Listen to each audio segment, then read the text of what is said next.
अस्सलामुअलैकुम everyone, welcome to my channel easy and मीमी। कैसे हैं आप सब लोग? आई होप कि आप सब लोग बिल्कुल ठीक ठाक होंगे। व्यूअर्स, मेरी आज की हदीस जामे तिर्मिज़ी में से है, जिसमें नबी करीम सल्लल्लाहु अलैहि वसल्लम का इरशाद है कि क़यामत के दिन माल के बारे में सवाल किया जाएगा कि इसे कहाँ से कमाया और कहाँ ख़र्च किया। तो हमें कोशिश करनी चाहिए कि हम रिज़्क़ के हलाल कमाएं और इसे अच्छे तरीके से ही ख़र्च किया जाए। तो आइए अपनी रेसिपी की तरफ चलते हैं। आज की मेरी रेसिपी लबे शीरी है, जो कि बहुत ही कलरफुल और बहुत ही टेस्टी है। तो इसके इंग्रेडिएंट्स मैं आपको बताती हूँ। बिस्मिल्लाहिर्रहमानिर्रहीम। 1 लीटर इसमें फ़्रेश दूध इस्तेमाल किया है मैंने। 1 कप कलरफुल सेवइयाँ, 1 cup dairy cream, whipping cream नहीं, डेयरी क्रीम है। 1 कप इसमें फ्रूट कॉकटेल यूज़ किया है, आप ज़्यादा भी यूज़ कर सकते हैं। हाफ़ कप इसमें मैंने चीनी यूज़ की है। 4 टेबलस्पून इसमें मैंने वनीला कस्टर्ड यूज़ की है। 1 पैकेट स्ट्रॉबेरी और 1 पैकेट ही मैंगो जेली यूज़ करूँगी मैं। सबसे पहले बॉल में हम अपने कॉकटेल को डाल के इसमें क्रीम ऐड कर देंगे। अच्छी तरह सारी क्रीम हम इसमें ऐड करके इसको अच्छी तरह मिक्स कर लेंगे।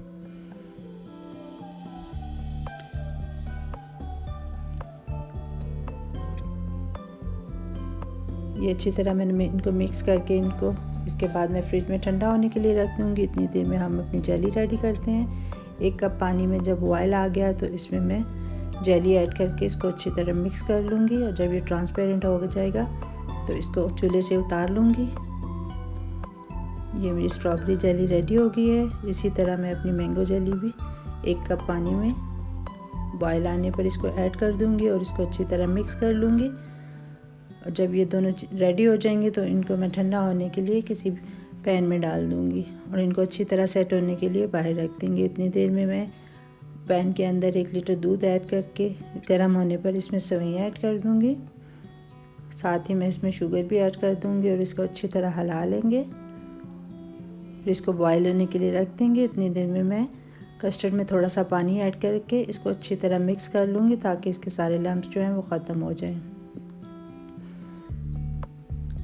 ये कस्टर्ड मैंने अच्छी तरह मिक्स कर लिया है। अब सेवइयाँ भी तकरीबन हमारी गल चुकी हैं। अब मैं कस्टर्ड को आहिस्ता आहिस्ता दूध में ऐड करती जाऊंगी। एकदम हम कस्टर्ड ऐड नहीं करेंगे, क्योंकि इस तरह इसके लम्स बनने के चांसेस होते हैं। कस्टर्ड डालते जाएंगे और इसको मिक्स करते जाएंगे और इसको मीडियम फ्लेम पे हम थिक होने तक पका लेंगे। ये अभी मुझे थोड़ा सा और इसको थिक करना है। ये अब बिल्कुल अच्छी तरह थिक हो गया। इसके बाद हम इसको चिल होने के लिए फ्रिज में रख देंगे, और जब ये अच्छी तरह ठंडा हो जाएगा तो हम इसमें कॉकटेल और क्रीम ऐड करके इसको अच्छी तरह मिक्स कर लेंगे।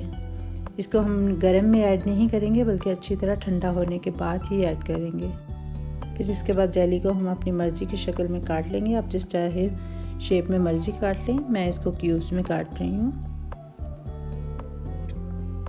जेली को काटने के बाद हम इसकी लेयरिंग करेंगे। ये जेली मैंने इस तरह क्यूब्स की शक्ल में काट ली है। अब हम अपनी सर्विंग डिश में सबसे नीचे जेली की लेयर लगाएंगे। जेली की लेयर लगाने के बाद इसके ऊपर हम सेवइयों की लेयर डाल देंगे। सेवइयों की एक लेयर लगाने के बाद दोबारा से हम जेली की लेयर लगाएंगे, और इसको मैंने कुछ नट्स के साथ डेकोरेट किया है।